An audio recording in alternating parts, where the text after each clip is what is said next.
In this video, we are going to see how to derive the capacitance of a parallel plate capacitor with a conducting slab. Before going to this video, please make sure that you subscribe my channel and hit bell icon so you get notification every time.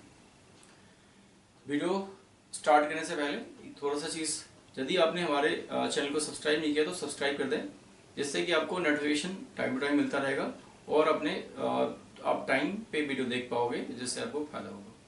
दूसरी बात कि यदि आपने और भी video देखना है तो आप डिस्क्रिप्शन में जाइए। डिस्क्रिप्शन में बहुत सारे लिंक डाला हुआ है मैंने, वो फिजिक्स के भी है, मैथ्स के भी है, 11th और 12th दोनों के हैं, 10th के भी हैं। तो आप डिस्क्रिप्शन में जाइए और हमारा लिंक ओपन कीजिए और अपना जो भी वीडियो आपको रिक्वायर्ड है उसको देखिए। चलते हैं हम अपने टॉपिक पे। हमारा टॉपिक है इसका capacitance of parallel plate capacitor with a conducting slab. तो पहले आप क्या करो, एक पैरेलल प्लेट कैपेसिटर बना लो। ठीक है, पैरेलल प्लेट कैपेसिटर्स ऊपर में आप क्या करो, आपने इसमें पॉजिटिव चार्ज, ठीक है, प्लस क्यू चार्ज है प्लेट का, और नीचे में एक प्लेट पे क्या करो, नेगेटिव चार्ज, ठीक है, माइनस क्यू चार्ज, ठीक है, माइनस क्यू चार्ज रहेगा, ठीक है। उसके बाद क्या करो, देखो यहाँ पे the capacitance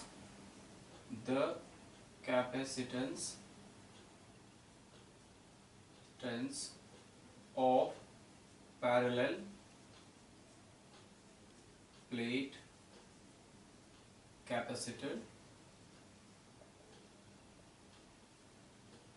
of plate area A and plate separation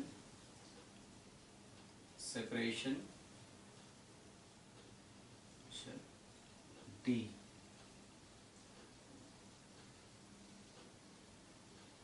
क्या करा हमने यहाँ पे कि इसकी पहले जो प्लेट की जो बीच का डिस्टेंस था उसको आप D ले लो, यहाँ से लेके यहाँ तक डिस्टेंस था D।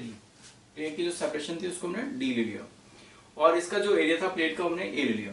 तो लिखा पे the capacitance of parallel plate capacitors of plate area A end plate separation D। अब D लिया और इसके बीच में जो था बिटवीन जो रखा, या तो एयर होगा या वैक्यूम होगा। तो आप इसमें लिख दो सेपरेशन विथ वैक्यूम और एयर इन बिटवीन।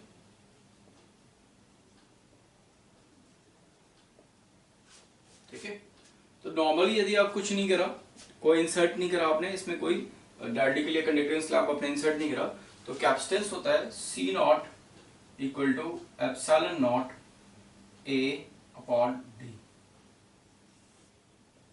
ये फॉर्मूला आपने पीछे पढ़ रखा है, ठीक है। अब इस पे प्लस माइनस क्यू चार्ज था आपका, सपोज कर लिया प्लस माइनस क्यू चार्ज, ठीक है। इस पे एक प्लेट पे आपने प्लस ले लिया, एक प्लेट पे माइनस ले लिया, plus minus charge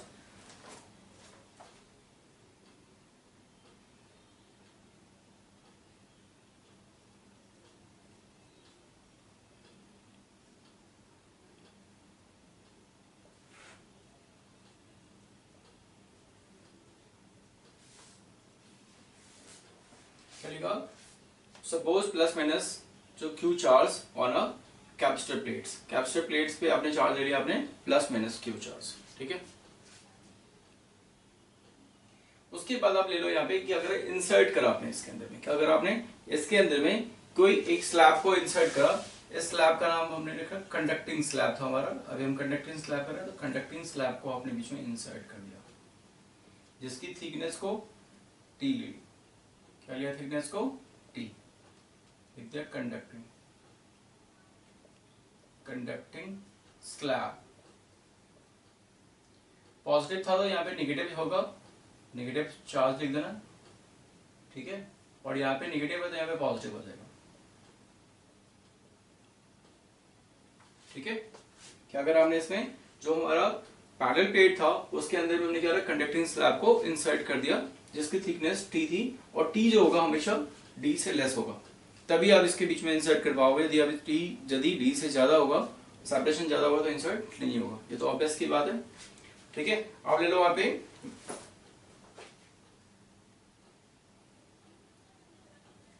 when conducting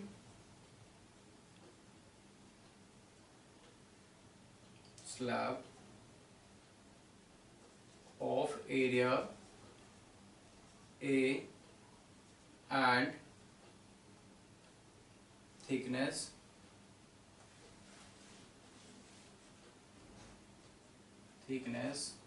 T which is less than D। क्या करा हमने T को, T जो था आपका वो लेस देन D होगा, ठीक है। when T less than D is inserted in between the plates,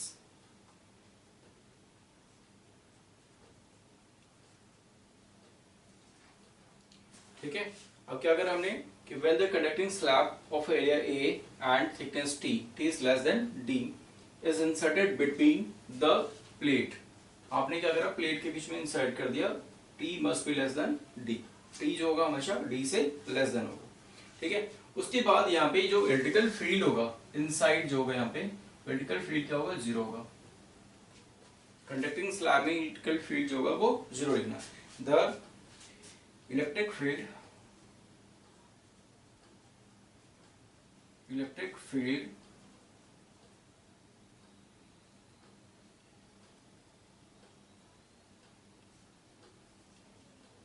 interior of slab is zero,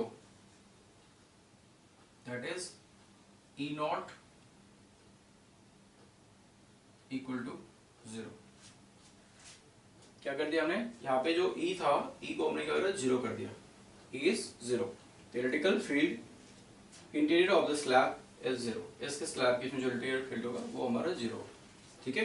अब हम चलते हैं कि पोटेंशियल डिफरेंस कितना होगा वो निकालना है। तो पोटेंशियल डिफरेंस, यहाँ द पोटेंशियल डिफरेंस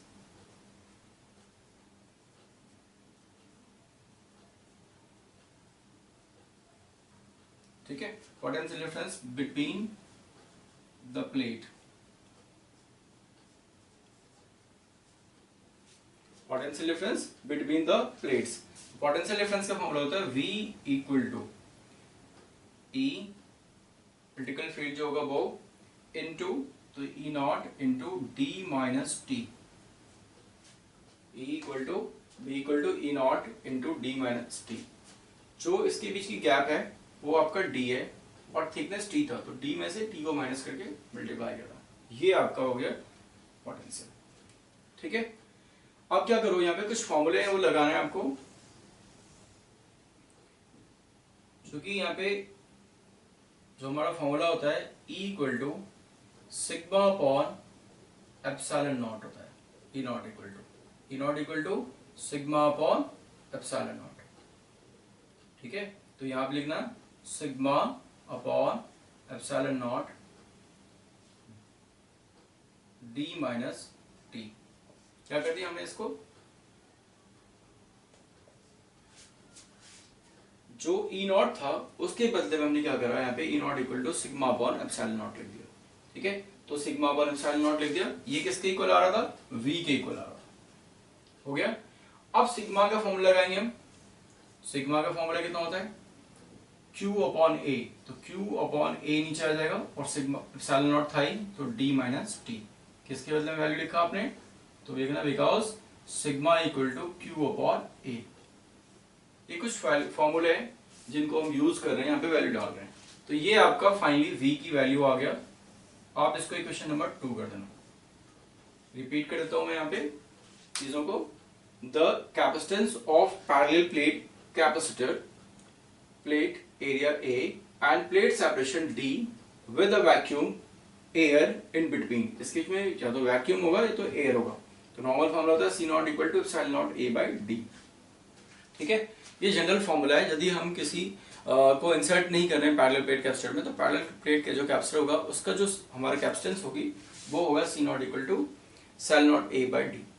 अब हम इसको इक्वेशन नंबर फर्स्ट कर लिया और सपोज करा हुआ हमने क्या कि दोनों चार्ज जो था इस पे दोनों प्लेट पे वो प्लस माइनस क्यू चार्ज था, plus minus Q charge are on the capacitor plates. तो when the conducting slab of area A and thickness T less than D is inserted between the plate, यदि इसको हम insert कर दिया between the plate में तो क्या होगा, हमारा radical field interior of the slab is 0। तो इसके बीच में जो कंडक्टिंग स्लैब होगा उसके बीच में जो हमारा जो इलेक्ट्रिकल फील्ड होता है वो 0 होगा। ठीक है, हमने लिख दिया इलेक्ट्रिकल फील्ड इक्वल टू 0। उसके बाद निकालना पोटेंशियल डिफरेंस, पोटेंशियल डिफरेंस निकालें, potential difference between the plates. तो V का होता है V equal to E into D होता है। तो यहाँ पे D में से थिकनेस हमने डाला हुआ था, कुछ कंडक्टिंग स्लैब डाल दिया, उसकी थिकनेस T है तो उसकी थिकनेस को माइनस कर दिया।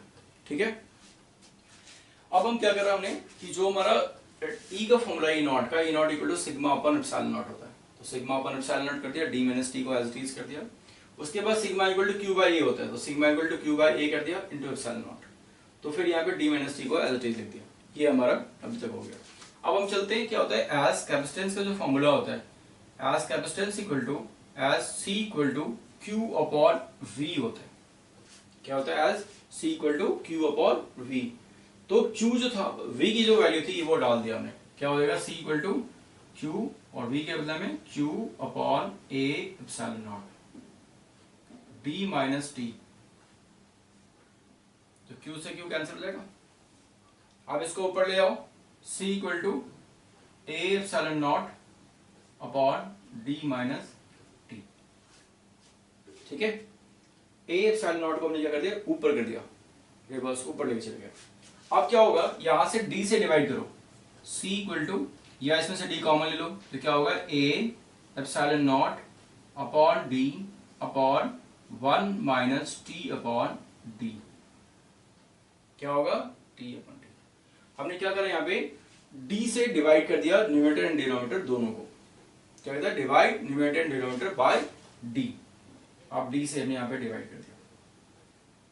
ठीक है, लिखना चाहो तो लिखना divide numerator and denominator by D। या तो D से डिवाइड कर दो या D लेट्स यहाँ पे डिनोमिनेटर में कॉमन लेके ऊपर लेके चले जाओ, दोनों में से कोई कर सकते हो आप। ठीक है, चलते हैं हम फिर आगे। आगे हमारा है जो कैपेसिटेंस था हमारा। अब आप फर्स्ट इक्वेशन से वैल्यू देखो, यहाँ पे फर्स्ट इक्वेशन था C not equal to epsilon not A by D था। तो epsilon not A by D है, तो epsilon not A by D को अब क्या करो, यहाँ पे वैल्यू डाल दो और क्या लिख सकते हो अब इसको, C equal to C not by 1 minus T upon D लिख सकते हो। कहां से लिखा आपने, फ्रॉम इक्वेशन फर्स्ट से, from first, from equation first से हमने वैल्यू डाल दिया। ठीक है, फर्स्ट इक्वेशन में था ना C not equal to epsilon not A by D, हमने वो वैल्यू डाल दिया। उसकी वैल्यू पुट करने के बाद क्या होगा हमारा, C इक्वल टू जो था हमारा C नॉट लिख दिया। अब आप यहाँ पे देखो C नॉट जो था हमारा, C जो था वो ग्रेटर देन C नॉट, क्योंकि डिनोमिनेटर जो था हमारा denominator is 1 minus T by D है, तो डिनोमिनेटर लेस देन हो गया। जब डिनोमिनेटर छोटा हो जाएगा, रिड्यूस होगा, तो वैल्यू क्या होगी, बड़ी हो जाएगी। जब डिनोमिनेटर बड़ा हो जाएगा तो बड़ी हो जाएगी, छोटी हो जाएगी वैल्यू, मतलब इनवर्स रिलेशन होता है डिनोमिनेटर के साथ। तो ये हमारा हो गया कैपेसिटेंस। देख लो आपके यहाँ पे C जो था हमारा कैपेसिटेंस वो ग्रेटर देन C नॉट हो गया, मतलब आपका इंक्रीज हो रहा है, देखने से लग रहा है।